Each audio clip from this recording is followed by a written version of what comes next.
छात्रों, हम आपके लिए यूपी पुलिस कांस्टेबल री एग्ज़ाम सामान्य ज्ञान से एक वीडियो लेकर आए हैं, जिसका पहला प्रश्न आपके सामने है। प्रश्न को करने से पहले जो छात्र हमारे चैनल पर नए हैं वो चैनल को, और अभी तक चैनल को सब्सक्राइब नहीं किया, चैनल को सब्सक्राइब कर लें। देखिए पहला प्रश्न, ध्यान से देखिए। भारतीय संविधान के स्वतंत्रता, समानता और बंधुत्व के आदर्श कहाँ से लिए गए थे? फ्रांसीसी संविधान, ग्रीक संविधान, रूसी संविधान, अमेरिकी संविधान। तो देखो, भारतीय संविधान में स्वतंत्रता, समानता एवं बंधुत्व का विचार आदर्श फ्रांस के संविधान से ग्रहण किया गया है। फ्रांसीसी क्रांति के समय क्रांतिकारियों ने राजशाही की निरंकुशता के विरुद्ध स्वतंत्रता, समानता एवं बंधुत्व का नारा प्रतिपादित कर क्रांति को सफल बनाया, जिसे बाद में फ्रांसीसी संविधान में राज्य के आदर्श के रूप में वर्णित किया गया। तो आंसर क्या है इसका पहले का? विकल्प ए बिल्कुल सही है। भारतीय संविधान के स्वतंत्रता, समानता और बंधुत्व के आदर्श कहाँ से लिए गए? तो ये लिए गए थे फ्रांसीसी संविधान से।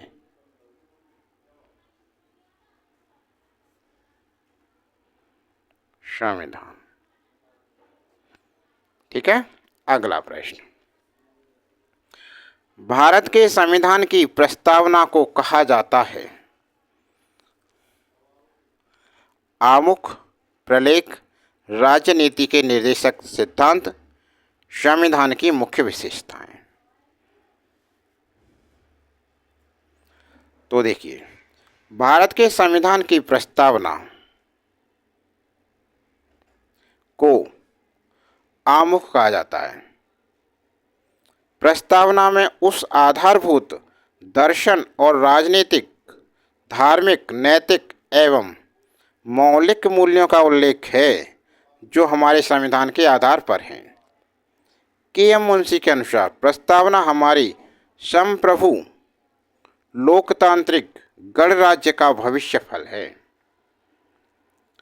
पंडित ठाकुर दास भागरु ने प्रस्तावना को संविधान का सबसे सम्मानित भाग, संविधान की आत्मा, संविधान की कुंजी कहा है। भारत के संविधान की प्रस्तावना को क्या कहा जाता है? आमुख। विकल्प ए बिल्कुल सही है। अगला प्रश्न,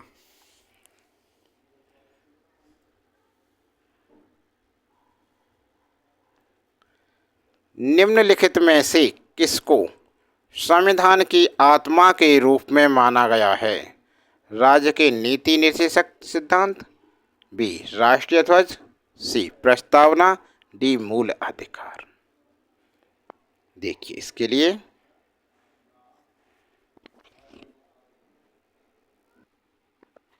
तो संविधान की आत्मा के रूप में किसे माना गया? प्रस्तावना। विकल्प सी इसका बिल्कुल सही आंसर है, प्रस्तावना। संविधान की प्रस्तावना को संविधान की आत्मा माना जाता है क्योंकि इसमें संपूर्ण संविधान का मूल निहित है। संविधान सभा के विद्वान सदस्य ठाकुर दास भागरु ने प्रस्तावना को संविधान की आत्मा कहा है। प्रस्तावना में प्रयुक्त शब्दावली हम भारत के लोग, संयुक्त राज्य अमेरिका से ली गई है। संविधान की प्रस्तावना को संविधान की आत्मा माना जाता है क्योंकि इसमें संपूर्ण संविधान का मूल निहित है। संविधान सभा के विद्वान सदस्य ठाकुर दास भागरु ने प्रस्तावना को संविधान की आत्मा कहा है। प्रस्तावना में प्रयुक्त शब्दावली हम भारत के लोग, संयुक्त राज्य अमेरिका से ली गई है। ठीक है। अगला प्रश्न, अब देखिए चौथा सवाल, भारतीय संविधान के अनुच्छेद 19 में कौन सा अधिकार शामिल है? नंबर ए, संवैधानिक उपचारों का अधिकार, बी, वाक और अभिव्यक्ति स्वतंत्र का अधिकार, स्वतंत्रता का, शोषण के विरुद्ध अधिकार, धर्म की स्वतंत्रता का अधिकार। देखिए अब अनुच्छेद 19, वाक और अभिव्यक्ति स्वतंत्रता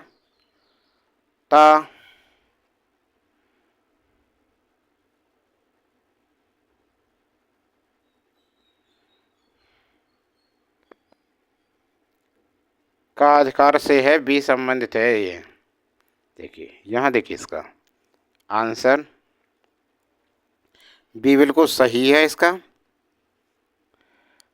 विस्तार से बताते हैं। अनुच्छेद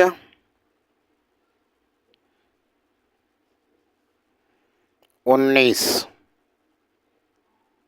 वाक और अभिव्यक्ति स्वतंत्रता, अभिव्यक्ति की स्वतंत्रता,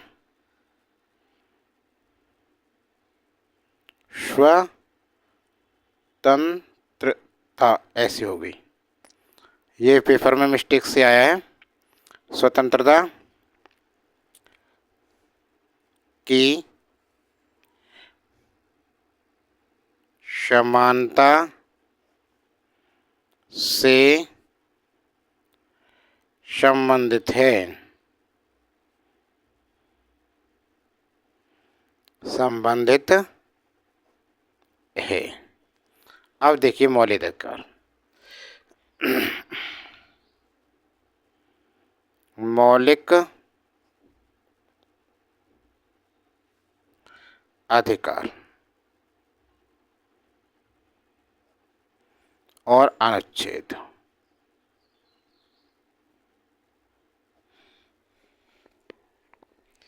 देखिए नंबर 1, समानता का अधिकार। समानता का अधिकार तो किस अनुच्छेद में ये है भैया अनुच्छेद 14 और 18। अनुच्छेद 14 और 18 में, ठीक है ना। अब नंबर 2, स्वतंत्रता का अधिकार। स्वतंत्रता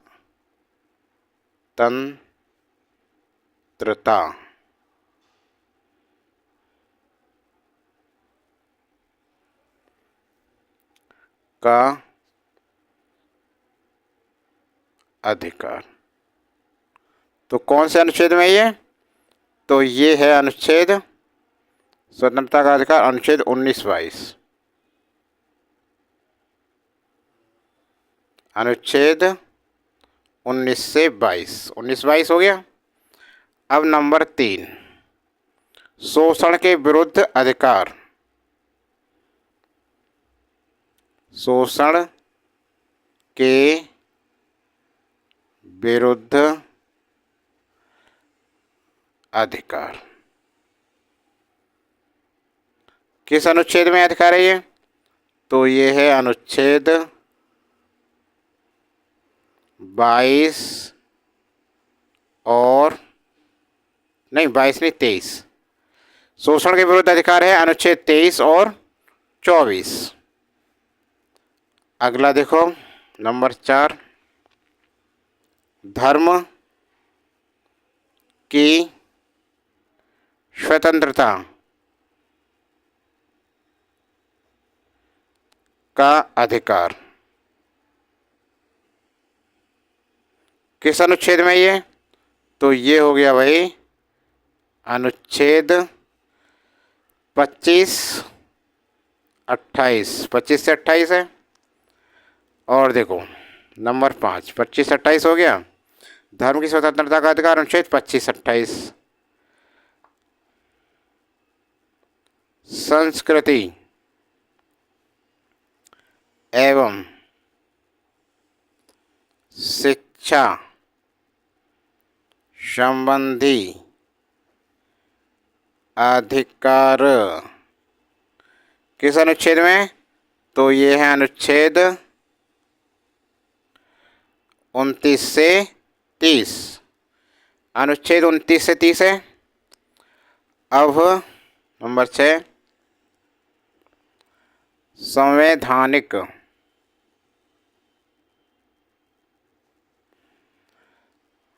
उपचारों का अधिकार किस अनुच्छेद में ये? तो ये है अनुच्छेद 32। ठीक है, याद हो जाएंगे ये। दोबारा से देख लो। समानता का अधिकार अनुच्छेद 14 से 18, स्वतंत्रता का अधिकार अनुच्छेद 19 से 22, शोषण के विरुद्ध अधिकार अनुच्छेद 23 और 24, धर्म की स्वतंत्रता का अधिकार अनुच्छेद 25 से 28, संस्कृति एवं शिक्षा संबंधी अधिकार अनुच्छेद 29 से 30, संवैधानिक उपचारों का अधिकार अनुच्छेद 32। ठीक है, इतने अनुच्छेद और याद हो गया आपको। अगला देखो प्रश्न 5, निम्न में से किसमें मौलिक कर्तव्यों को उल्लेखित किया गया है? भाग 4 के, अनुसूची 4 के, भाग 3, भाग 4। तो देखिए इसमें ध्यान दो। इसमें निम्न में से किसमें मौलिक कर्तव्यों को उल्लेखित किया गया? तो भाग 4 इनमें देखिए। अब इनके लिए देखो, ध्यान दीजिए।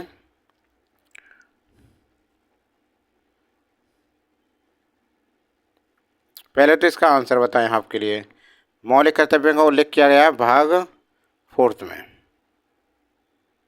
विकल्प ए इसका सही आंसर है, भाग 4 के। ठीक है ना, इतना तो याद कर लिया आपने। अब अन्य जानकारियां देखिए। भाग और प्रावधान देखिए। भाग 2 में किस चीज़ का प्रावधान है? तो इसमें है नागरिकता का, नागरिकता। ठीक है। भाग 3 में क्या चीज़ है? तो भाग 3 में मौलिक अधिकार, मौलिक अधिकार। ठीक है। अब आता है भाग 3 के बाद 4। इसमें क्या है? इसमें दे रखे हैं नीति निर्देशक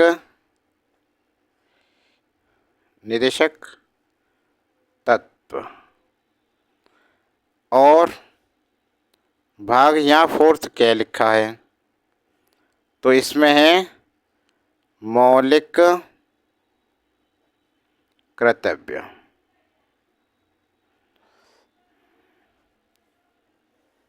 ठीक है ना, समझ में आ गया? इन्हें भी याद करो। हो गया। अगला प्रश्न देखो। अरे भाग 2 में नागरिकता का प्रावधान है, भाग 3 में मौलिक अधिकार का प्रावधान है, भाग 4 में नीति निर्देशक तत्वों का प्रावधान है, भाग 4 में मौलिक कर्तव्यों का प्रावधान है। प्रश्न नंबर 6 देखें। मार्च 2024 तक उपलब्ध जानकारी के अनुसार भारतीय संविधान में कितने मौलिक कर्तव्य हैं? 6, 7, 9, 11।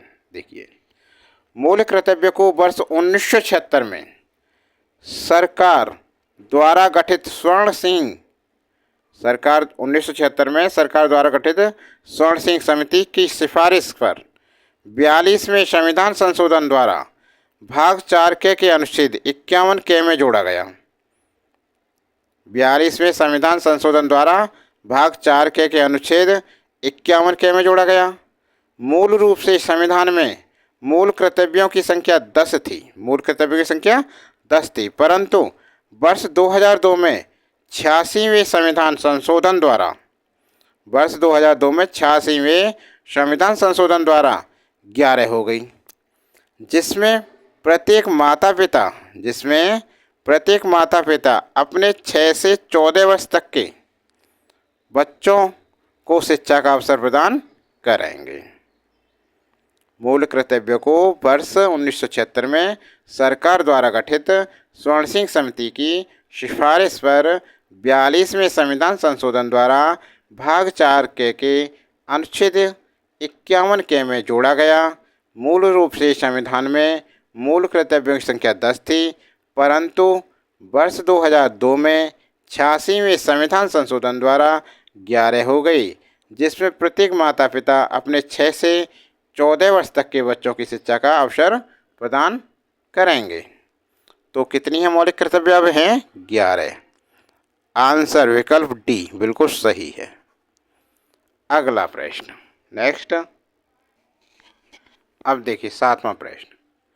42वें संविधान संशोधन के माध्यम से भारतीय संविधान में कितने मौलिक कर्तव्य सम्मिलित किए गए थे?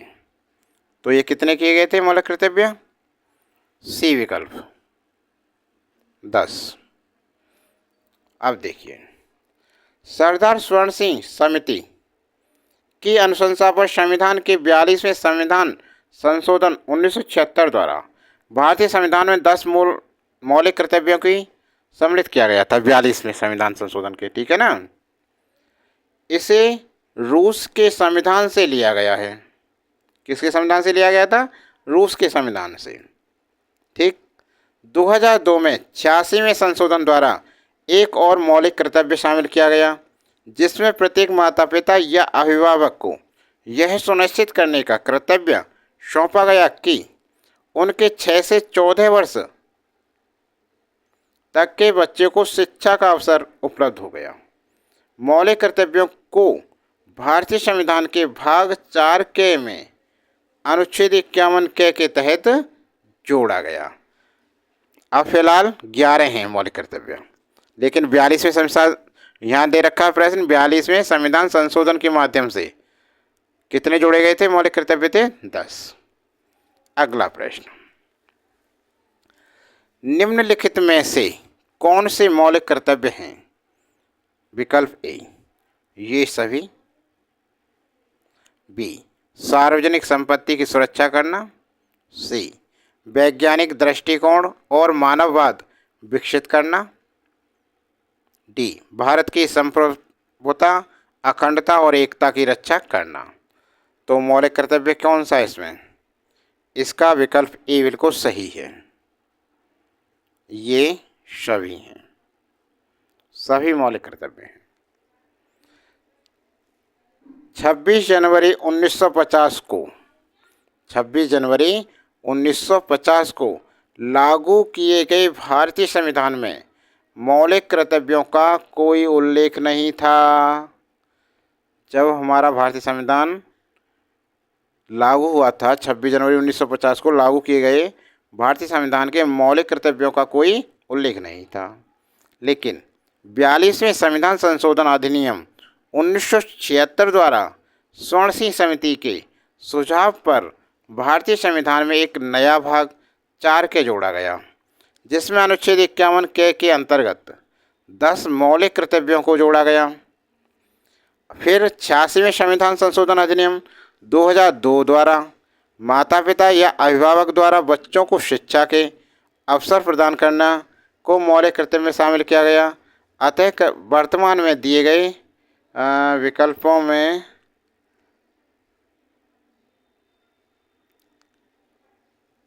सभी ये दो रह रखे हैं, ये भी, और कुल 11 हैं। वर्तमान में 11 मौलिक कर्तव्य हैं, सही है ना। ये भी हैं सभी और 11 हैं इनके जोड़कर भी, ठीक है ना। अगला प्रश्न देखिए, नमा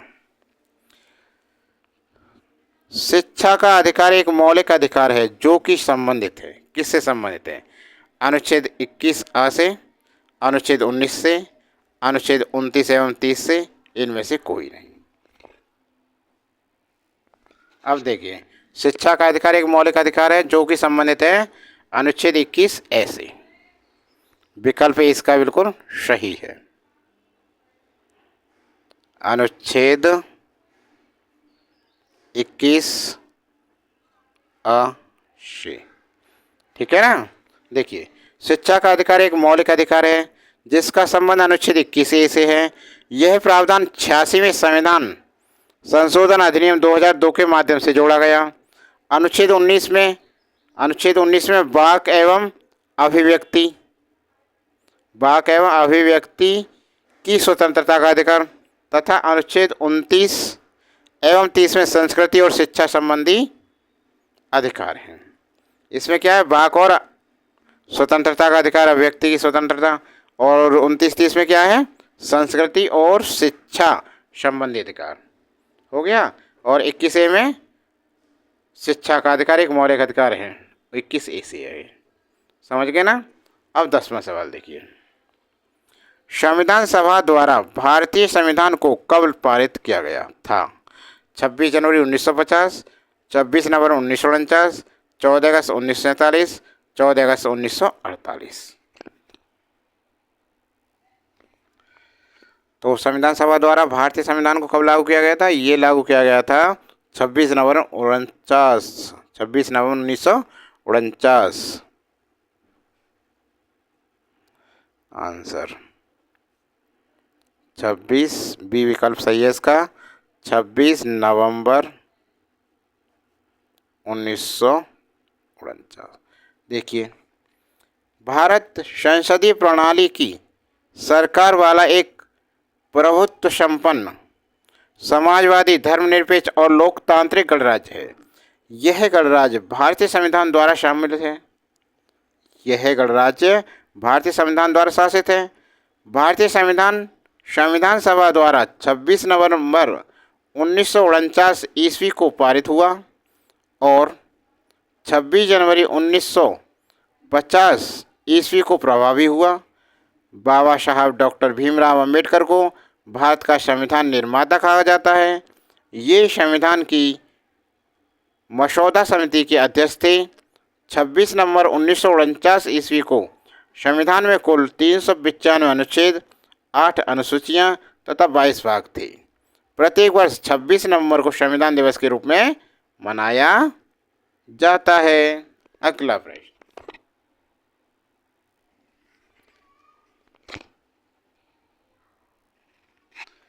11वां सवाल देखिए, बॉम्बे अब छत्रपति शिवाजी महाराज टर्मिनल से ठाणे तक भारत में पहली यात्री ट्रेन किस वर्ष चली थी? 1835, 1825, 1853, 1840। तो कब चली थी ये? 1853। विकल्प सी बिल्कुल सही आंसर है, 1853। भारत में पहली ट्रेन 16 अप्रैल 1853 में 16 अप्रैल 1853 में बम्बई के बोरीबंदर स्टेशन, जो कि छत्रपति शिवाजी महाराज टर्मिनल के नाम से जाना जाता है, से ठाणे के बीच चलाई गई थी। पहली ट्रेन ने 34 किलोमीटर लंबे रेलखंड पर सफ़र तय किया था। इस ट्रेन को भाप के इंजन के जरिए चलाया गया था। अगला प्रश्न, बाल विवाह अवरोध अधिनियम 1929 को निम्नलिखित किस अन्य नाम से भी जाना जाता है? तो भाई इससे जाना जाता है शारदा अधिनियम के नाम से। किस नियम से भी जाना जाता है? शारदा अधिनियम के नाम से भी जानते से। विकल्प ए बिल्कुल सही है, शारदा अधिनियम। ठीक है, शारदा अधिनियम के तहत लड़कियों की शादी की उम्र 14 साल और लड़कों की उम्र 18 साल तय की गई। इसके बाद में लड़कियों के लिए 18 और लड़कों के लिए 21 वर्ष कर दिया गया। 1929 ईस्वी में अजमेर निवासी एवं प्रसिद्ध शिक्षाविद डॉक्टर हरिविलास शारदा के प्रयत्नों से बाल विवाह निषेध कानून प्रभाव में आया। इन्हीं के नाम पर इसे शारदा अधिनियम कहा जाता है। शारदा अधिनियम किसके नाम पर कहा जाता है? उनका था हरविलास शारदा, इनके नाम से शारदा अधिनियम है। ठीक है ना। अगला प्रश्न,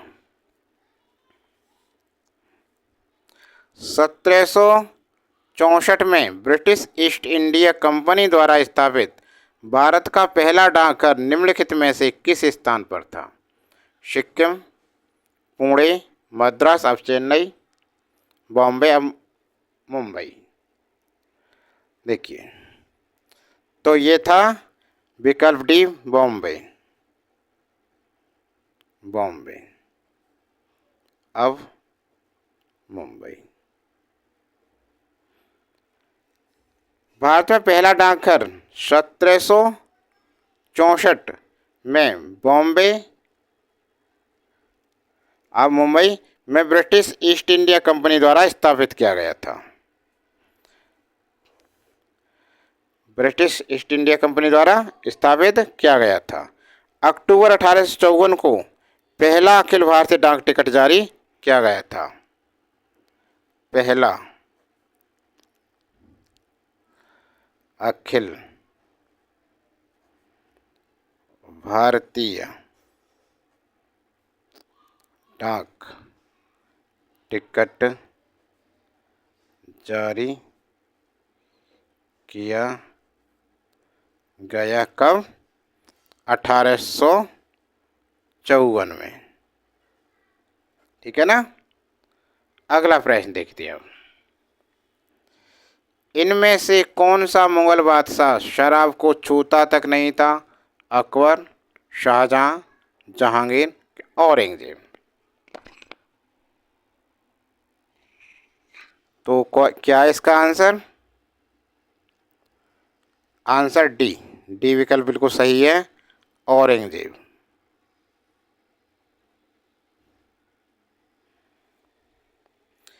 औरंगजेब का जन्म 4 नवंबर 1618। औरंगजेब का जन्म 4 नवंबर 1618 को दोहद में हुआ। इसके पिता शाहजहां तथा माता मुमताज महल थी। ठीक है ना। औरंगजेब पवित्र जीवन व्यतीत करता था। वह सभी दुर्गुणों से मुक्त था तथा यति के जैसा जीवन व्यतीत करता था। खाने पीने, वेशभूषा और जीवन की अन्य सभी सुविधाओं में वह बेहद संयम रखता था। औरंगजेब को जिंदा पीर कहा जाता है। मुमताज महल, जिनके याद में ताजमहल बना था, शाहजहां ने बनवाया था। ठीक है, याद है।